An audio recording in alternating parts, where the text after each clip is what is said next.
All right, we're starting this video off on a serious note. Your boy already filmed this video, but yesterday I didn't turn on this mic, so there was no audio when I went to edit and post it. So that was a little bit frustrating. I gave up. I went to sleep. I woke back up. I wasn't even sure if I was going to do this, but it's been a pretty good week. So I had to jump on here and give you guys an update, let you guys know how things are going with the release plan and everything like that, and just in life in general. I'm probably not going to make the same video as I did last night just because, like, in the moment, things were a little bit more hype.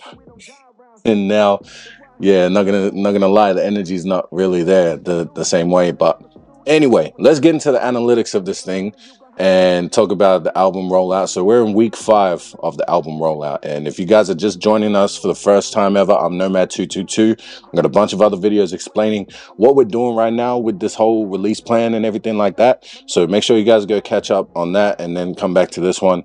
But like I said, we're in week 5. Dove's Cry just dropped today. And I want to shout out Triple J, the hip hop show. They played Dove's Cry last night. It was the radio premiere of the track, and that was really dope. Shout out to my guy Jerry Ijale. That was really dope to hear your thoughts on the song and everything like that. And like I said, this is like really one of the special songs on the album that I'm really proud of, because we tapped into that West Coast Nipsey Hussle type vibe. And shout out to my boy Hids and 94. Gotta pronounce it like that, 94, for, you know, letting me do my thing on that track and also doing your thing. And now it's out there to the world again. But like I said, this is about the analytics. So let's start off with the Spotify monthly listeners. So we're at 264 monthly listeners, which is a pretty big jump from last week, which we were at 183. But going back to week 1, we were at 51 monthly listeners when we started this thing. So that's dope to me. And obviously the main reason why that's the case is just because we're promoting the music more and being very unapologetically in everybody's face about the music that is coming out. Every single day, something is going out to the universe about, hey, this is my song. It's out now. Make sure you go run it up. And I'm even starting to implement promotion for the songs that have been out for a couple weeks now. So I just posted like a reel about Jokes on You in the midst of the Dove's Cry promotion, and what came out last week, I think, was Destined. So yeah, obviously a big jump. Week 1, we were at 51 listeners. Week 2, 73, 139. 183, and now we're at 264. So that kind of trajectory I'm really happy about, because we're in week 5 of 17. So who knows what we're going to be at by week 17. My target is 4 million monthly listeners. Like I say, I know it sounds crazy, but you got to set your bar real high, and that's what we're doing with this. So the next column here is Spotify total streams. So as of week 5, we're currently sitting at 7,568. In terms of streams, it's not the biggest. Like, it's only a couple hundred compared to last week. 7,365 was where we were at. And now we're at 7,568, which is cool. So we're still at an uphill trajectory since week 2, which is great. Spotify monthly, our Spotify followers has stayed the same. So we're still at 182, no new followers. If you guys are new to the channel, go follow me on Spotify, and you can be the new follower and get us up next week. But we're at 182 right now. Not too mad at that. Like, at least it hasn't gone down. With that being said, Spotify playlist ads is at 321 ads as of today. We started at 280 ads, and it's just been an uphill trajectory since then. Real happy about that. Apple Music daily listeners were still at 2, and I know who the culprit is. It's it's me streaming my own music, of course, and my boy Brooklyn Fairhurst. Shout out to Brooklyn for being the second listener on Apple Music, the superior platform. No, I'm just kidding. I don't want Spotify to like shadow ban me or anything like that. Anyway, Apple Music total streams, we're still at 7,600. We haven't seen an increase since the 22nd of August, which was the 3rd week, where we jumped up to 7,600. So Apple Music on the back end, they don't actually give you a specific number down to the decimal on how many streams you've got, they only give you 7.5 or 7.6. So we started at 7.5, we're still at 7.6 5 weeks in. I'm not mad at that. You know, we're still even keel, if that's the term. I don't know if that's the term. I never used that term before, so pardon me.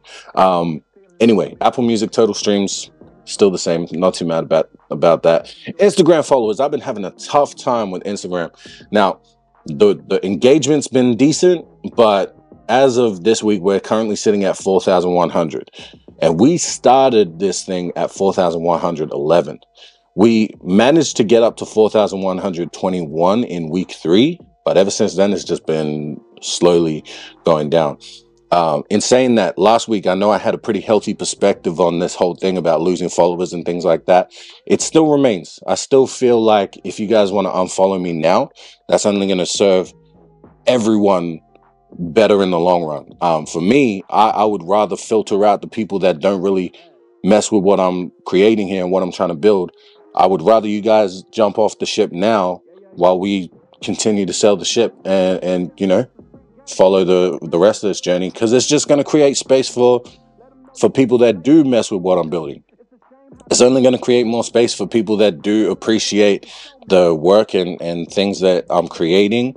And I would rather have like-minded individuals jump on board. I would rather have 100 people that support what I'm doing wholeheartedly than have 4,100 followers that just want to see what I'm up to. Don't like, don't comment, don't share, don't do anything to support, but they just want to keep me on their feed so that they can see that I'm still failing and not progressing. So you guys can get the fuck out. And the rest of us, we're just going to keep doing our thing. So anyway, that's how I feel about that.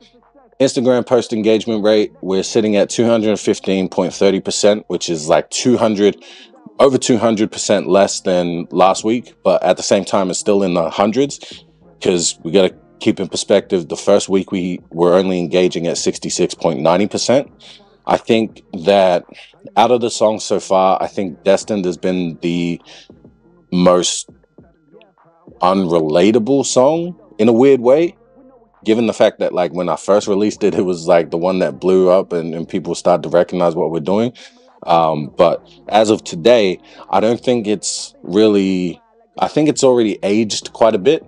Still super proud of that song. I still think there's a need for that somewhere, and I know people are still really impacted by that song when they hear it. But at the same time, on a mainstream level, I don't think it's got that mass appeal, which is fine. That's fine. Not every song is going to hit. I just need one to hit.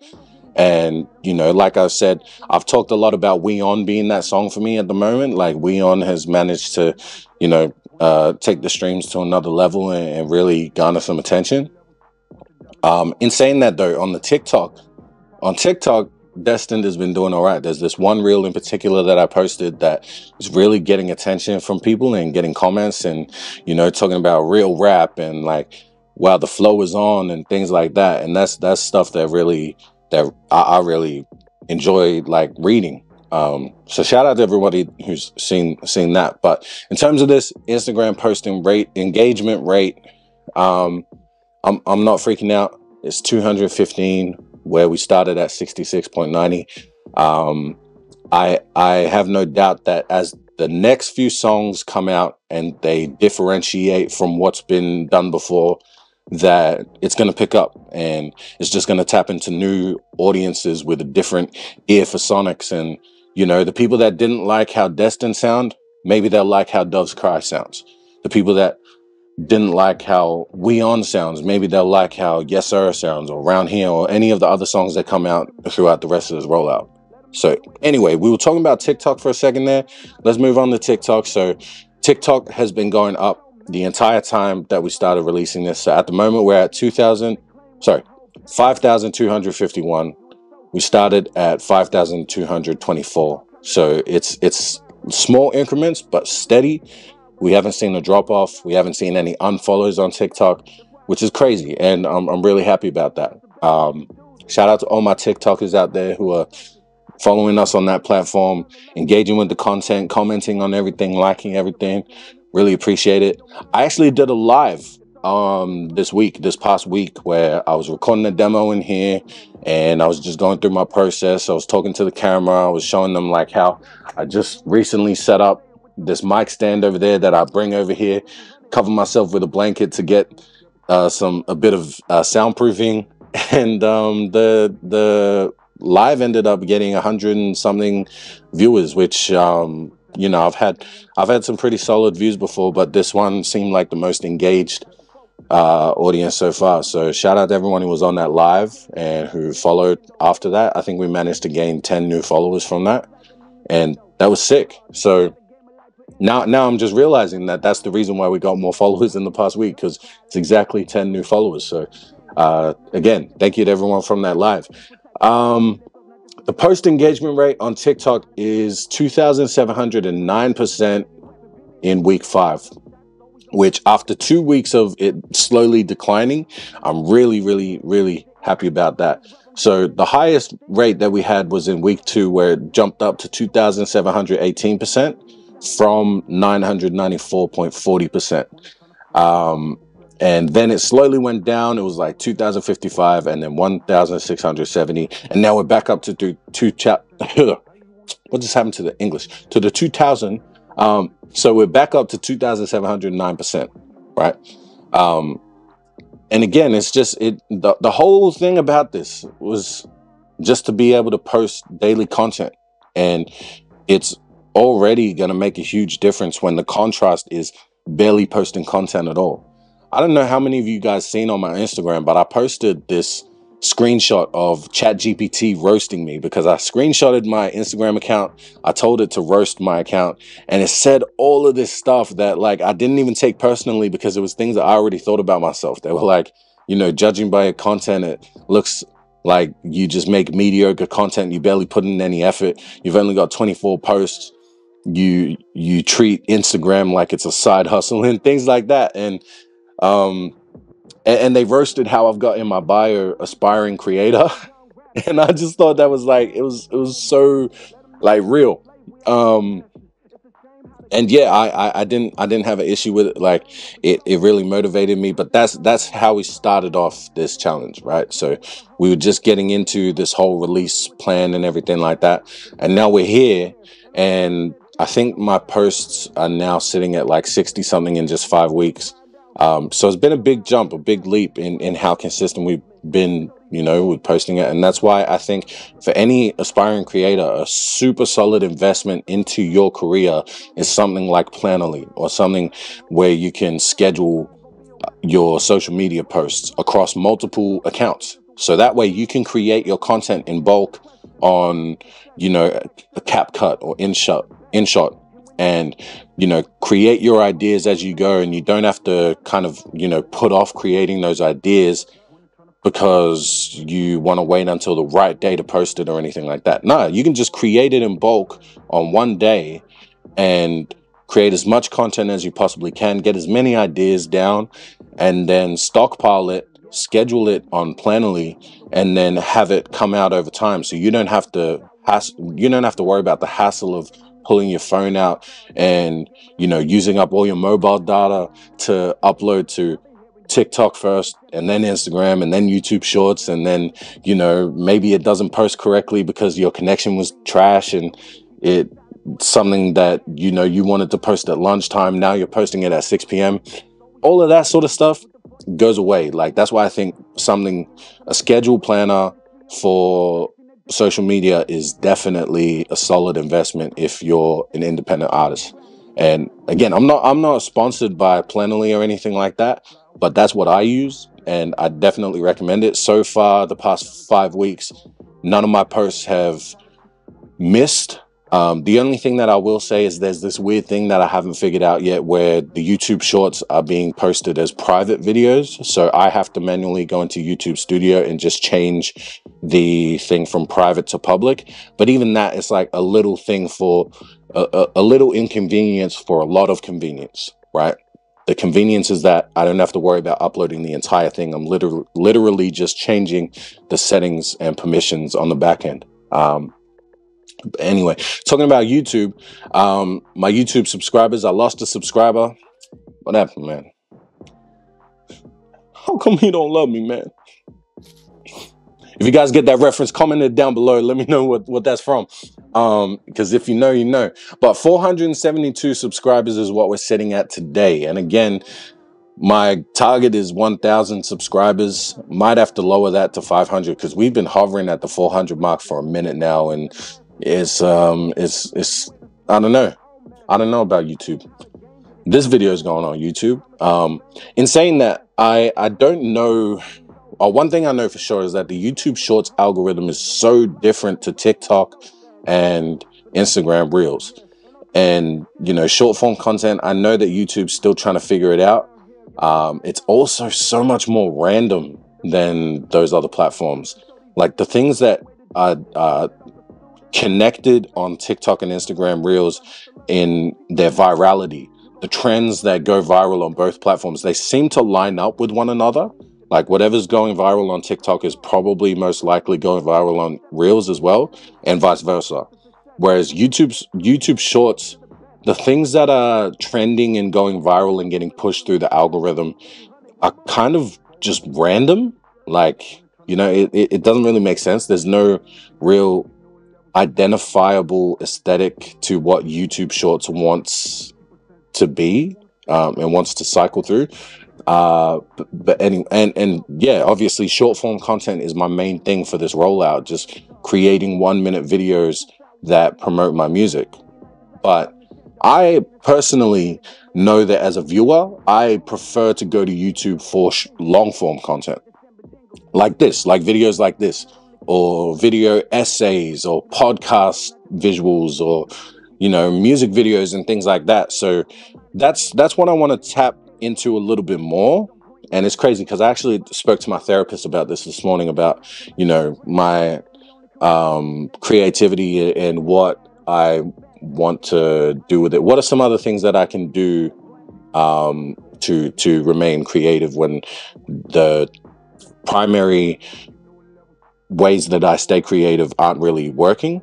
And one of those things was long form content and getting into vlogs. And I told her about how I've been doing this every Thursday, and this is actually really fun for me. I feel like 5 weeks in, I'm already feeling a lot more comfortable just talking in front of the camera. And I know that even though I'm not like blowing up in the views or anything like that, the ones that are viewing it and viewing it consistently, like, you guys are riding with it. And I really do appreciate that, and I can feel it, and it gets me excited to record these every single week. But in saying that, I want you guys who do view this stuff consistently to help me shape what my channel is going to be, because I want to get into it a lot more. And again, sorry to bring up Brooklyn again, but something we talked about was how the kind of people that make the kind of hip-hop that we make, it's no secret that hip-hop and lyricism within hip-hop has become niche. It's become not the mainstream form of hip-hop anymore. We all know that trap and drill and grime and all this, that's what's kind of taking the forefront of hip-hop right now. Music that's like, you know, a bop and talking about very specific topics, like, you know, pulling up on the ops and, you know, defending the block and things like that.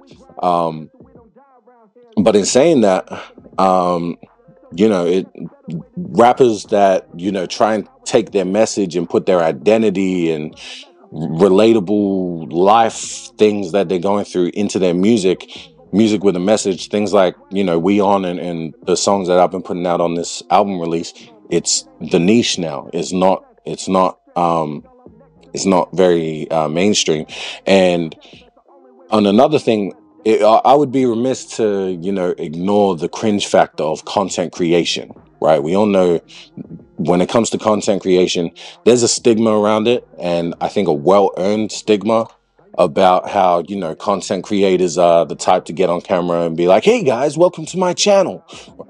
Hi, welcome to my channel. Or today we're going to be doing this. And, you know, I don't mean to knock anybody like that. Me personally, I'm a huge fan of Mr. Beast. Me and my kids, we watch Mr. Beast videos. I know there's like a controversy and stuff. Don't cancel me over it, but like I'm not even into all of that right now. On a professional level, what he's been able to build with Mr. Beast Co. and Beast Burger and all of that, everything that he's in, is just incredible to me. And why did I go down this route? So I'm not trying to knock content creators like that, but there's definitely a stigma around what it means to be a YouTuber or a content creator, or a TikToker and things like that. So I am trying to avoid that and figure out how to make the most authentic content that I possibly can. And I've fallen victim. I've been caught in the trap of like, you know, as soon as I turn the camera on, as soon as I see myself in the reflection, I automatically start putting on my YouTube voice and presenting and things like that. But over time, like I said, you know, 5 weeks into this, I'm feeling a lot more comfortable getting in front of this and talking to you guys about this stuff and just letting myself ramble. I like the fact that I get to ramble for 20 minutes about the analytics and how these numbers influence my career, and you know, all that sort of stuff is interesting to me, and I'm a lot more comfortable in speaking on it and not feeling like people are going to get sick and tired of me just chatting shit to the camera. So yeah, with that being said, I'm looking for people to comment below and let me know what kind of things that you're wanting to see from me. Like, you know, maybe you guys want me to take this camera into the office one day and I can show you where I work, or you know, do some more of this vlogging type of stuff and have people like guest appear on what we're doing. Or maybe something that's more interesting would be like tutorials and things like that. I don't know what I would give you guys a tutorial on. Like, you guys can see how I record in here, but it's nothing masterful, let's be real. But yeah, just let me know some ideas. Like, what are some of the things that your favorite artists aren't doing or are doing that you would like to see me sort of replicate and make my own? But yeah, anyway, that's kind of where we're at. I did want to give you guys an update on things that are happening with We Move, because obviously the past couple of weeks I've kind of been letting you guys into what's going on there. And I will just say, like, we've been running Be Free at a school on the west of Melbourne for, I think, 6 weeks now. This was week 6. And we have 2 more weeks at this school left. Yesterday, we had our 6-week session with the kids, and it was chaotic, but it was fun.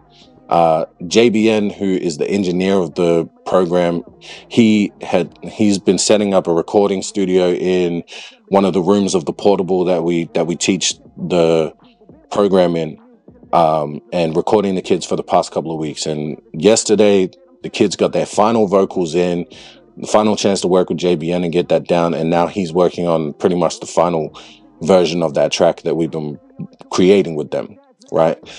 Meanwhile, me and Vina, we were kind of going around the room. The kids all brought their different change of outfit to school. They changed into, you know, what they were feeling comfortable in, and then we filmed music video content.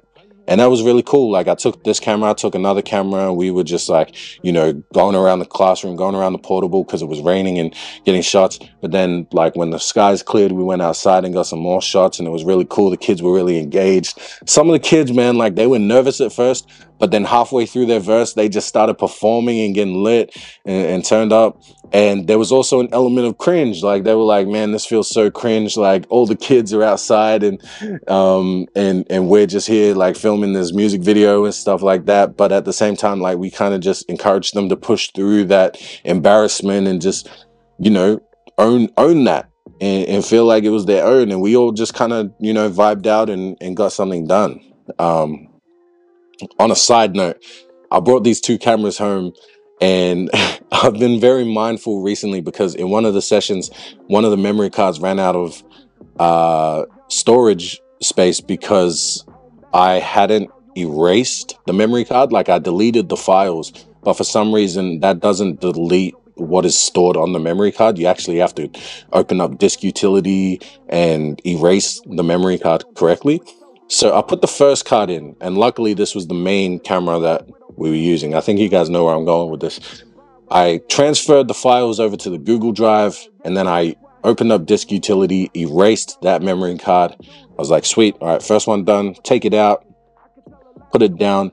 Second memory card, I put it in, Disk Utility still up. I'm not even thinking, brain fart, erase the card before I do any transfers. All that footage is lost. But like I said, luckily this was the main camera that we were using. The other one was kind of just set up in the studio to get like BTS of their recording and stuff. But man, that could have been disastrous. That could have been a major waste of time that, you know, we just took these kids to film all this footage and then it's just gone. I did try and restore it and everything like that, but I did not back it up. So it is what it is. But look, Be Free is going really well. We're currently working with that school to put in an application for further funding so that we can continue the program with a new cohort next year, which is really exciting. It took a lot of man hours to put together the draft for the application and things like that, but we've got a solid thing together. We're just waiting on some last minute documents and then we're going to send that off.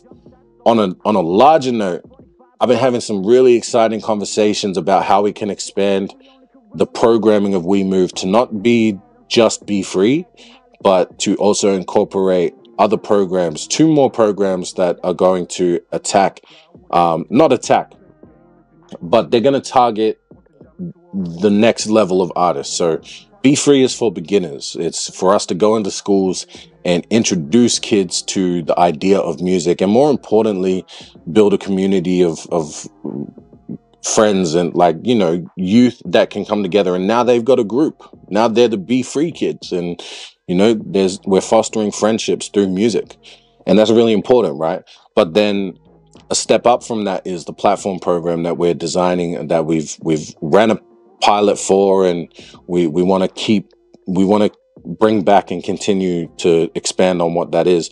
And that is for intermediates. That's for early career artists, you know, not so much like young people. It is young people. It's like, you know, I'd say like 15 to 25, but it's for students and young adults to come to and get resources. You know, like we've been playing with this idea of taking over a community space, like a center or a hub where there's one room that's a dedicated recording studio and properly sound treated and everything like that, where kids can come and have a weekly recording space. And they just need to schedule times. But then we also have the aspect of having another artist facilitator running a live performance workshop or singing lessons and things like that. And it's all completely free through funding and, you know, figuring out other ways to invest and make it sustainable.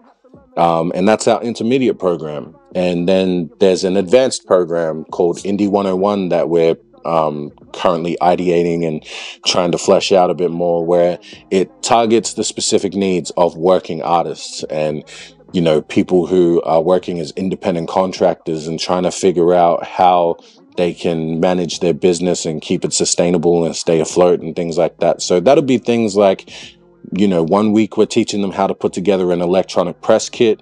Another week we're teaching them how to register as an Australian business number and how to invoice and so on and so forth. Like all those sorts of things, that's a little bit more advanced and kind of not so much to do with being, you know, becoming an artist. This is more for people that are artists and now they're trying to figure out how to do the business side right. So that's what Indie 101 will be. And we're having some interesting conversations around how to bring those 3 programs to life in the long run. I'm really excited about it. I hope I have more to update with you, but I hope that through expressing this a little bit more and communicating these ideas with you guys, that, you know, I'm putting it out into the universe, and hopefully the universe will send that back. And the more I get to speak about it as well, it's very therapeutic. And it's also just a way for me to train my mind to understand the language of these things, so that, you know, it's like studying for a test. The more that you say these things out loud, the more you lock them in your memory. Anyway, that was a lot of information. That's what's going on when we move. That's what's going on with Nomad222. But like I said, Dove's Cry is out right now. Keep running that up. We got more songs on the way. Again, 17 weeks and it's only week 5. Crazy. So keep running that up. All right, for some reason it cut off at the end there, but we're gonna keep going. Like I said, if you're new to this, like, comment, subscribe, all of that stuff. I'm really grateful to everybody who's been supporting me so far. And look, let's just keep continuing to build this momentum because it's just going crazy right now. And yeah, I don't really have anything to say other than, you know, stay positive. I know that life gets hard sometimes. I know that clouds come out of nowhere and just want to rain on your parade, but look, it's a marathon. It's not a sprint, right? In the wise words of Nipsey Hussle, man, the marathon continues, and you know, just pace yourself, because yeah, I'm taking this analogy way too far. Pace yourselves. It's a marathon. It's not a sprint. Much love to you all. Thank you. Let's go. We move.